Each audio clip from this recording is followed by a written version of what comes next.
स्वागत है, आप देख रहे हैं कहानी कुर्सी की। और अब बात हम करते हैं बिहार की। बिहार में ऐसा लग रहा है कि अपने सर्वाइवल के लिए विपक्ष जो कुछ बन पड़ता है सब कुछ करने की कोशिश कर रहा है। ताजा उदाहरण है पप्पू यादव का। पप्पू यादव ने लालू यादव, तेजस्वी यादव से जाकर के मुलाकात की है। चर्चाएं तो ये भी चल रही थी कि शायद वो अपनी पार्टी जो है उसका विलय भी करा दें। ऐसी भी चर्चाएं थी कि शायद कांग्रेस के साथ वो ऐसी बातचीत कर रहे हैं या आरजेडी के साथ वो ऐसी उनकी ऐसी चर्चा चल रही है। बहरहाल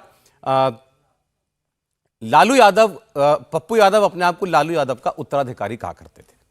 अब पप्पू यादव कोई बहुत बड़ी फोर्स नहीं है राजनीति में बिहार के अंदर, लेकिन ठीक है, पप्पू यादव एक राजनीतिक हस्ती भी है और अपने आप में कैरेक्टर भी हैं। और पप्पू यादव अब जो कह रहे हैं मैं आपको थोड़ी देर में सुनाता हूं, लेकिन ये गरज ज्यादा किसकी है? आज सवाल ये है कि पप्पू यादव की ज्यादा गरज है या जो उनके सामने बैठे हुए आपको दिखाई दे रहे हैं उनकी है? क्योंकि सवाल तो अब एक एक सीट का है। और पप्पू यादव वो शख्स हैं जो और कुछ नहीं तो अपने बूते कम से कम 1 लाख सवा लाख वोट लेने वाले आदमी तो हैं।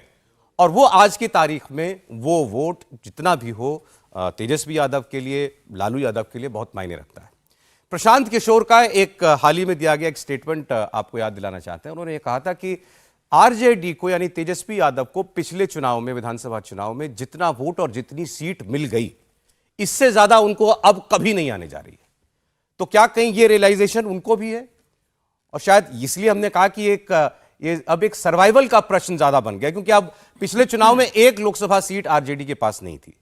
अगर ये चुनाव भी कुछ वैसा ही बीतता है, हालांकि बहुत से विश्लेषकों का मानना है कि इस बार आरजेडी को बेहतर करना चाहिए, लेकिन अगर ऐसा नहीं हुआ तो फिर आने वाला समय पार्टी के लिए कैसा होगा, इस पर हम लोग बात करेंगे। पप्पू यादव की ने मुलाकात की है लालू यादव, तेजस्वी यादव से। उसके बाद उन्होंने क्या कहा, पहले देखिए। एक परिवार के नाते जब भी वो किसी ईडी, सीबीआई या बीमार थे, हमेशा हमारी मुलाकात होती रही। हमेशा उस परिवार के साथ हम खड़े रहे। हमारे और लालू जी के जो राजनीतिक रिश्ता तो रहा नहीं कभी। हमारा और लालू जी का रिश्ता कंप्लीट रूप से एक भावनात्मक रिश्ता रहा है, और ना हम दोनों कभी एक दूसरे से अलग नहीं हो पाए। कल हम लोग पूरा परिवार थे। कोसी, सीमांचल, मिथिलांचल में हम लोग मिल करके किसी भी कीमत पर बीजेपी को रोक सकते हैं। और जिस तरीके से 17 महीना तेजस्वी जी ने काम किया, एक विश्वास पैदा किया, राहुल गांधी ने जिस तरह दिल भी जीता, उम्मीद भी दिखाई लोगों को, लोगों में सपने भी हैं और विश्वास भी जीता, तो ये दुनिया का इतिहास है। राहुल गांधी जी का 6000 और 4000 ये वर्ल्ड रिकॉर्ड है। उस तरह 17 महीने में तेजस्वी यादव जी ने एक उम्मीद जगाया है, बिहार में एक विश्वास पैदा किया है, और हम लोग मिलकर सिर्फ 24 ही नहीं 25 भी जीतेंगे। पप्पू यादव 24 जीतने की, 25 जीतने की बात कर रहे हैं, लेकिन आज की तारीख में उनकी ये मुलाकात जो है एक कॉन्स्टिट्यूएंसी से ज्यादा कुछ भर है क्या राहुल जी? देखिए, सीमांचल का जो इलाका है वहाँ पर आप मान सकते हैं कि पप्पू यादव जो है उनका प्रभाव आप वहाँ पे देखते हैं। लेकिन देखिए, पप्पू यादव 2014 में अपना चुनाव हार गए थे, उसके बाद 17 साल तक जेल में रहे हैं ये। और उसके बाद, उससे पहले जब हाई कोर्ट से इनको राहत मिली थी 2013 में, तब उसके बाद इन्होंने चुनाव लड़ा था। ये माना जा सकता है कि पप्पू यादव जो जब जेल से बाहर आए उसके बाद उनके जो तेवर थे वो काफ़ी डिफरेंट थे। इन्होंने कोशिश की अपनी छवि को बदलने की। वैसे अगर माना जाए तो बाहुबली माना जाता है, बहुत सारे मुकदमे इन पे हुए, कोर्ट केसेस इन पे बहुत सारे रहे, किडनैपिंग और पता नहीं क्या क्या केसेस इन पे रहे हैं। इसके बाद 2008 में जो एक हत्या का मामला हुआ था उसमें इनको जेल हुई थी। देखिए, ये माना जा सकता है कि जो 4 अगर हम देखें, किशनगंज, पूर्णिया, कटिहार और अररिया, ये इलाके हैं जहां पर अगर कुछ असर हुआ तो थोड़ा बहुत असर इनका रहेगा। समीर जी, देखिए, मुझे लगता है कि जिस हिसाब से बिहार की राजनीति में अगर आरजेडी अपने पैरों पर खड़ा होना चाहती है, कांग्रेस को लगता है कि आरजेडी के साथ मिलकर भारतीय जनता पार्टी को चुनौती दी सके, तो निश्चित रूप से एक एक सीट के ऊपर ये कोशिश कर रहे होंगे कि जितने लोग जुड़ सके उतना बेनिफिट होगा। मुझे लग रहा है अभी पशुपति पारस से भी इनकी बात चल रही है कि हाजीपुर सीट्स को दे सकते हैं, उसको भी लाने की कोशिश कर रहे हैं। पप्पू यादव को भी लाने का चल रहा है कि भाई पूर्णिमा से सीट देंगे, हो सकता है अगर जमा तो मधेपुरा में भी एक बातचीत चल रही है कि पप्पू यादव को वहाँ से दे सकते हैं। इसके अलावा भी अभी राष्ट्रीय जनता दल के अली अशरफ को भी कल उन्होंने जेडीयू छोड़ दी है और आरजेडी की सदस्यता ग्रहण कर रहे हैं, शायद वो वहाँ से मधुबनी से चुनाव लड़ना चाहते हैं। तो विपक्ष तो चाहेगा कि जिस हिसाब से भारतीय जनता पार्टी वहाँ मजबूत है और जिस हिसाब से जेडीयू के साथ मिलकर 2019 में 40 में से 39 सीटें जीती थी, तो निश्चित रूप से विपक्ष की कोशिश होगी कि उनके साथ छोटे छोटे दल और ऐसे लोग जुड़े जो उनको कुछ सीटें जीतने में मदद कर सके। और मुझे लगता है इसमें कुछ भी गलत नहीं है। अब अगर हम बीजेपी की भी बात करें तो महाराष्ट्र में कल आप देखिए राज ठाकरे कल अमित शाह से मिले ही है कि कोशिश कर ही रही है। राजस्थान के अंदर आप देखेंगे तो ज्योति मिर्धा को भारतीय जनता पार्टी लेकर आई थी कि वो वहाँ से हनुमान बेनीवाल के खिलाफ जीत सके। तो मुझे लग रहा है पार्टियां कोशिश करती है कि जितने लोग जुट सके, जो दूसरे दल से नाराज है हमारे पास आएंगे तो राजनीतिक रूप से हमें कुछ फायदा होगा।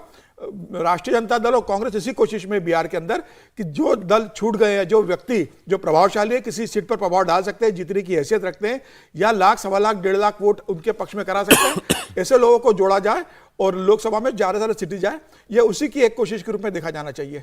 मुझे लगता है पूर्णिया से पप्पू यादव को सीट देने की कोशिश होगी इस बार। जहां तक मुझे पता है बीजेपी के पक्ष में ये सीट है और बीजेपी पूर्णिया से चुनाव लड़ने जा रही है। तो पहले जेडीयू यहां से जीता था, जेडीयू के पक्ष में गई थी ये सीट। तो पूर्णिया जो है वो पहले भी चुनाव लड़ चुके हैं और यहाँ पर जो समीकरण है वो 60% हिंदू और 40% मुस्लिम जो वोटर्स हैं इसका समीकरण है और MY समीकरण बहुत ज़्यादा चलता है यहाँ पर। तो हो सकता है कि पूर्णिया की सीट देकर एक कोशिश आरजेडी जरूर करे कि, और बेसिकली ये है कि कांग्रेस को ज्वाइन करेंगे, ऐसी बातें चल रही है। विलय जो है कांग्रेस में करेंगे, तो आरजेडी और कांग्रेस मिलके कोशिश वहां जरूर करेंगे कि जो पूर्णिया की सीट है वो इनको समर्थन करके कहीं ना कहीं जीतने की कोशिश करें। नहीं, लेकिन बिहार में तेजस्वी यादव के लिए ये चुनाव कितना मायने रखता है और पप्पू यादव का सहारा भी लेना पड़ रहा है, ये क्या बताता है उसके बारे में? देखिए, पप्पू यादव एक समय था जब बाहुबली के तौर पर भी बिहार की राजनीति में बड़ा उनकी एक जिसे कह सकते हैं कि एक बड़ा दबंग नेता के, बाहुबली नेता के तौर पर उभरे थे। लेकिन आज न उनकी छवि रह गई है और न ही उनका प्रभाव रह गया है। एक नाम जरूर है, वो सामाजिक काम में आजकल ज़्यादा लगे रहते हैं, कॉलेजेस वगैरह चलाते हैं, सोशल वर्क करते हैं। आपने देखा होगा बिहार में जब बाढ़ आई थी तो कोविड के समय जो है उन्होंने काफ़ी काम किया था और काफ़ी पैसे वाले हैं, व्यक्ति हैं और इस प्रकार के काम में वो लगे रहते हैं बिहार में। और आपने देखा होगा कि बहुत बार उनको आप नीतीश के खिलाफ भी बोलते हुए आप पाएंगे, लालू प्रसाद यादव के खिलाफ भी बोलते आएंगे। वो उनकी पत्नी कांग्रेस से राजनीति करती हैं और अभी भी बात इसी प्रकार का चल रहा है कि वो कांग्रेस के ही टिकट से वहाँ पर चुनाव लड़ रहे हैं। देखिए, सीमांचल एरिया में हिंदू मुस्लिम पोलराइजेशन बहुत शार्प होता है लोकसभा चुनाव में। विधानसभा चुनाव में यदि आप देखेंगे तो वहाँ जातीय फैक्टर काम करता है, लेकिन जब मामला जब लोकसभा का आता है तो उस इलाके में, पूरे सीमांचल इलाके की मैं बात करता हूँ, पूरा हिंदू मुस्लिम पोलराइजेशन होता है। और ऐसी स्थिति में पप्पू यादव आ जाएं या स्वयं लालू प्रसाद यादव आ जाए, कोई फर्क नहीं पड़ने वाला है। वो नरेंद्र मोदी को देख करके वोट करने वाला है बिहार की जनता, और करती भी रही है। इसलिए मुझे नहीं लगता है कि पप्पू यादव के आ जाने से लोकसभा के चुनावों पर कोई बहुत बड़ा असर पड़ने वाला है। एक आध कंस्टिट्यूएंसी में वो जहां पर हैं, वो जो वोट है यादव के नाम पर वो पहले भी ऐसे पड़ता था, आज भी वो ऐसा पड़ेगा, बस उससे ज्यादा नहीं। मैं सीमांचल का एक आपको जरूर बीच में एक कमेंट करूंगा। सीमांचल में जो ताकत है वो जेडीयू की ताकत है, बीजेपी उतनी स्ट्रांग वहां पे कभी नहीं रही है जी। और जेडीयू जरूर बीजेपी की हेल्प वहां पे सीमांचल के इलाके में करता है और वहां पर दोनों मिलके ही कुछ ना कुछ कर सकते हैं। बीजेपी वहां पे कमजोर दिखाई देती है। हर्षवर्धन जी। नहीं, देखिए, मुझे लगता है कि इसके जो असली इसका जो पहलू है उस पर चर्चा होनी चाहिए और वो छूट रहा है। वो असली पहलू वो है, लालू प्रसाद यादव को पप्पू यादव की जरूरत आ जान पड़ी। बिल्कुल। जिन पप्पू यादव को लालू यादव ने अपमानित करके निकाला था, इसको बिहार के लोग बहुत अच्छे से जानते हैं। पप्पू यादव को यह भी भ्रम था कि मैं यादव मेरे नाम के आगे लगा है, मैं भी बाहुबली हूं, मैं सरवाइव कर जाऊंगा। नहीं कर पाए। बिहार की राजनीति में पप्पू यादव आज पूरी तरह से अप्रासंगिक हो गए और जिस सीमांचल या विशेष करके पूर्णिया की ही बात कर लें तो पूर्णिया के लोग तो उनको गुंडा बदमाश के तौर पर जानते हैं, भले आज की तारीख में वो लगता है कि नहीं है, उनके ऊपर हत्या के आरोप और जिस तरह की उनकी एक छवि है उस छवि से वो निकल नहीं पाए। असल संकट समझिए, असल संकट ये है कि लालू प्रसाद यादव और तेजस्वी यादव को लग रहा है कि भैया यादव मतदाता भी छिटक रहा है। ये है मूल बात। इस मुलाकात का एकमात्र मकसद है कि यादवों के बीच में संदेश ये जाए कि कहीं दूसरी जगह नहीं जाना है, हमारे अस्तित्व पर प्रश्न चिन्ह है, हमारी राजनीति बिहार में खत्म होने वाली। डॉक्टर मोहन यादव अभी जो श्री कृष्ण मेमोरियल एक जो वहां पटना में कार्यक्रम हुआ था उसमें जिस तरह की बात करके आए और जिस तरह से वहां लोगों का रुझान दिख रहा है उसमें यह खतरा बढ़ा है। वरना लालू प्रसाद यादव किसी दूसरे को तेजस्वी यादव के सामने राजनीतिक तौर पर खड़ा होते देखना ही नहीं चाहते, और जो व्यक्ति उनसे विद्रोह करके बाहर निकला हो उसको तो आज तक लालू यादव ने कभी स्वीकार किया ही नहीं है। उनकी अपनी राजनीति है। आज का यह चित्र बहुत स्पष्ट तौर पर बता रहा है कि लालू प्रसाद यादव को अपना गढ़ पूरी तरह से ढहता दिख रहा है। और जो प्रोफेसर साहब ने कहा उसमें मैं एक बात जोड़ दूं, 40 में 39 तब हुए थे जब लालू तेजस्वी पूरी ताकत लगा लिए थे। अभी तो इस बार का गठजोड़ और ज्यादा स्ट्रांग है, आप उसको ध्यान से देखिए। नीतीश कुमार हैं, जीतन राम मांझी हैं, उपेंद्र कुशवाहा हैं, चिराग पासवान हैं, और भारतीय जनता पार्टी की पूरी लीडरशिप भी वही है जो गैर यादव मतदाताओं के साथ खड़ी है। और यादवों को भी बहुत स्पष्ट संदेश है कि भैया नंद किशोर यादव से लेकर नित्यानंद राय तक हम कहां खड़े हैं। ये वाली राजनीति उनको परेशान कर रही है। नहीं, लेकिन बहुत से लोगों का मानना है कि आरजेडी अब खोने को क्या है भाई, एक भी सीट नहीं आई थी पिछली बार और उससे तो बेहतर ही करेगी इस बार जी। जो हर्षवर्धन जी ने कहा मैं उसमें थोड़ा सा एकाएक ध्यान में आ गया, फ्लैश कर गया।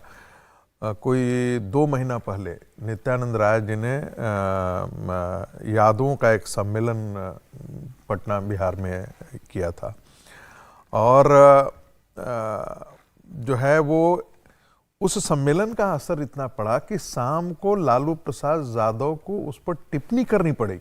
उनको कहना पड़ा कि ये मतलब अमुक यादव है और इसमें जाने की कोई जरूरत नहीं है।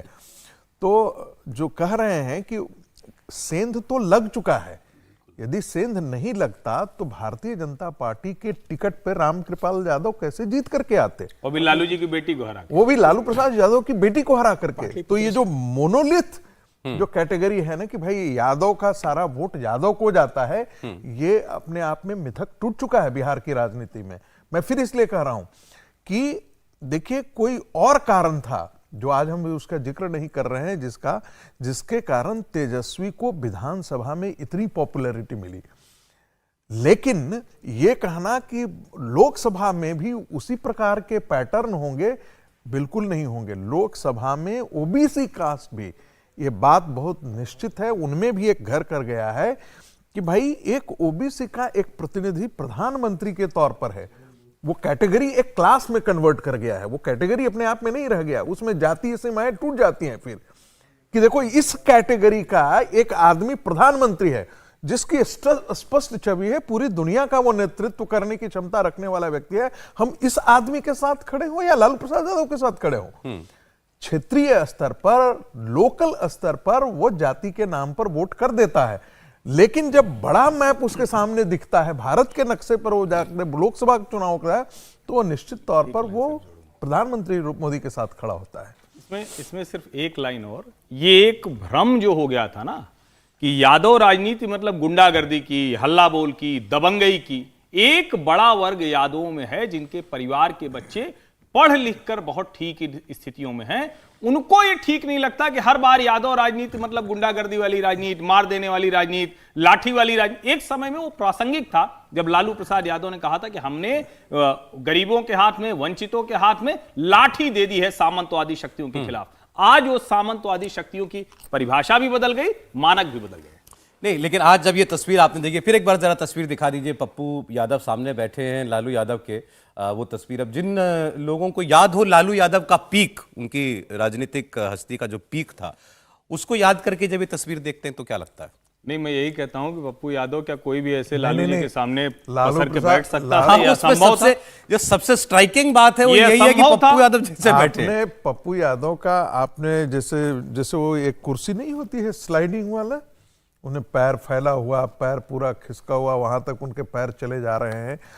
मतलब इसे आप कैसे इसे परिभाषित करें? नहीं, जैसे लालू जी और जैसे तेजस्वी जी मिलने आए हो पप्पू यादव से। लालू की व्यवस्था, हाँ ये ठीक है जो लालू की सौरभ जी ने कहा ना, घर लग रहा है कि पप्पू यादव का है और वो लोग मिलने आए हैं, तो अटेंशन मुद्रा में आप दूसरे घर में जाते हैं, जो अपने घर में वो थोड़ा पसर के पड़ा हुआ। लेकिन मतलब मैं तो इसको दूसरी तरह से कह रहा हूं, लालू प्रसाद यादव के सामने बिहार की राजनीति में किसी राजनीतिक दल का नेता इस तरह से नहीं बैठ सकता था। बस एक ही लाइन है जो इस पूरी तस्वीर को, पूरे चित्र को बदलते राजनीतिक चित्र के साथ ले जाकर खड़ा कर देती है। तो राजनीतिक तौर पर क्या लालू यादव इतना ढल गए हैं? नहीं, अब इसमें देखिए तेजस्वी मेरे ख्याल से अब जो है वो सारा काम संभाल रहे हैं। लालू यादव मुझे नहीं लगता कि अब उतनी राजनीति में उतना दखल रखते होंगे, क्योंकि जिस तरह से हमने तेजस्वी के भाषणों को देखा है, तेजस्वी के जो काम करने के तरीके को देखा है, तो वो जरूर है। हाँ, पर ये तस्वीर थोड़ी अजीब है कि लालू प्रसाद यादव के घर मैं भी कई बार गया हूँ, मैं उनसे कई बार मिला हूं, तो थोड़ी अजीब है। जोड़ना चाहता हूं, अभी भी आरजेडी की राजनीति को लालू प्रसाद यादव ही संचालित करते हैं। तेजस्वी बहुत सारे निर्णय लेते हैं निश्चित तौर पे, लेकिन पटना के गलियारे में तो यहाँ तक कहा जाता था कि नीतीश कुमार के मंत्रालय से, मतलब उनके जो उसकी फाइल भी लालू प्रसाद यादव देखते हैं, उनके पास फाइल पहुँचती है। तो ऐसा कहना उचित नहीं होगा कि वो हस्तक्षेप नहीं करते हैं, वो बिल्कुल हस्तक्षेप करते हैं। और उम्मीदवारों के चयन, किस पार्टी के साथ कैसा समायोजन होना चाहिए, इसमें लालू प्रसाद यादव की दखल आज भी है। समीर जी कुछ जोड़ रहे थे? हाँ, मतलब मेरा पप्पू यादव के जो स्थिति आज जो दिख रही है लालू प्रसाद यादव के सामने, मुझे लग रहा है कि लालू प्रसाद यादव इस बात को समझ रहे हो, तेजस्वी इस बात को समझ रहे हैं कि राजनीतिक गलियारों में जो उनकी धमक थी बिहार के अंदर, वो नीतीश के साथ जब सत्ता से चली गई, नीतीश वापस बीजेपी एनडीए के अंदर चले जाते हैं, कई बड़े नेता आरजेडी को छोड़ के जा रहे हैं, 2019 के अंदर खाता नहीं खुला, और अब जब उन्हें सारी जांच एजेंसी उनके पीछे जांच कर रही है और ये तय है कि आने वाले दिनों में उन्हें और मुश्किल का सामना करना पड़ेगा, तो मुझे लग रहा है ये एक डर बता रहा है कि किसी भी तरीके से 2024 में प्रधानमंत्री मोदी को रोकना। बिहार के अंदर वो जानते हैं कि अगर 2024 में वो अपना खाता नहीं खोल पाए या 4 से 5 सीट अगर नहीं जीत पाते हैं, तो 2024 के बाद जब विधानसभा चुनाव में उन्हें जाना है, उन्हें पता है कि उनकी पार्टी में भगदड़ मचेगी और विधानसभा में उन्हें बुरी हार का सामना करना पड़ेगा। अपने राजनीतिक जमा पूंजी को बचाने के लिए और अपने राजनीतिक असर को बचाए रखने के लिए लालू प्रसाद यादव इस समय जितना भी संभव हो रहा है, फिर चाहे पप्पू यादव हो, चाहे कोई दूसरे दल के नेता हो, उन्हें जोड़ने की कोशिश कर रहे हैं और बताना चाहते हैं कि मुझे अपनी राजनीति भी बचा कर रखना। और निश्चित रूप से अभी आरजेडी के अंदर लालू प्रसाद एक बड़े नेता है, तेजस्वी उन्हीं के मार्गदर्शन में भी राजनीति बिहार के अंदर कर रहे हैं। और राजनीति में कोशिश करनी चाहिए, जहां भी संभव हो लोगों को जोड़ना चाहिए अगर आप कमजोर हैं। इसमें कोई हर्ज नहीं है। नहीं, कहानी कुर्सी की में एक ब्रेक का वक्त हो गया। बिहार में तो भाषणों में तेजस्वी अपने पिता का जिक्र नहीं करते हैं, इसलिए नहीं करते हैं क्योंकि वो पूरी जो जंगल राज की जो छवि थी, वो एकाएक फिरौती, अपहरण, हत्या, बाकी जो अपर कास्ट के खिलाफ, वो शायद तब तक था जब एक स्टैटिस्टिक्स ये भी आया था कि जो सामंती जो है, सबसे ज्यादा दलितों के खिलाफ अत्याचार जो है वो यादवों ने किया बिहार में, तो वो छवि भी निकल करके आती है।